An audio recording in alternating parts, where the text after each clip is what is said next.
বেসরকারি একটি ব্যাংকে যোগ দিয়ে সম্প্রতি নতুনভাবে আলোচনায় এসেছেন অভিনেত্রী তমা মির্জা।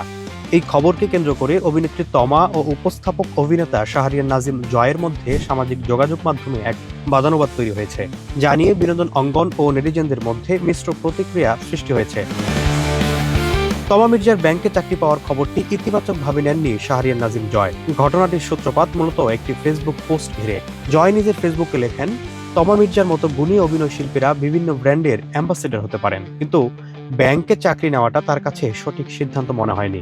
সংবাদটি সত্যি হলে তিনি মর্মাহত বলে জানান।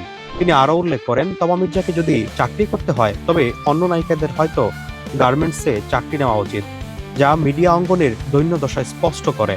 নতুন প্রজন্মের উদ্দেশ্যে এই ঘটনা ভুল বার্তা দেবে উল্লেখ করে তিনি মন্তব্য করেন, যারা নায়িকা হইতে চান তারা সরাসরি নায়িকা না হয়ে আগে একটা চাকরি নেন, তারপর পার্ট টাইম নায়িকা হয়েন।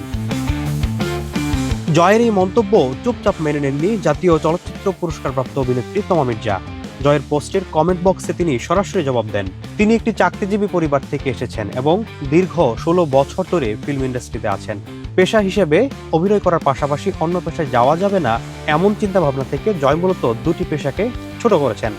এমনকি জয়ের নিয়মিত কন্টেন্ট ক্রিয়েট বা লাইভ শো করার বিষয়টিও মনে করিয়ে দিয়ে তমা বলেন, একজন শিক্ষিত মানুষের মুখে এমন মন্তব্য মানায় না। তিনি বর্তমানে অভিনয়ের পাশাপাশি একজন ব্যাংকার এবং এ নিয়ে তিনি গর্বিত। তমা মির্জার এই উত্তরের পরও দুজনের মধ্যে মন্তব্য ও পাল্টা মন্তব্যের ধারা বজায় থাকে। অন্য তারকারাও এসে নিজেদের মতামত জানিয়েছেন। তারকাদের এ ধরনের প্রকাশ্যে বাদানুবাদকে ইতিবাচকভাবে নেননি অধিকাংশ নেটিজেনরা। বিষয়টি নিয়ে তারাও নিজেদের মতামত জানিয়েছেন।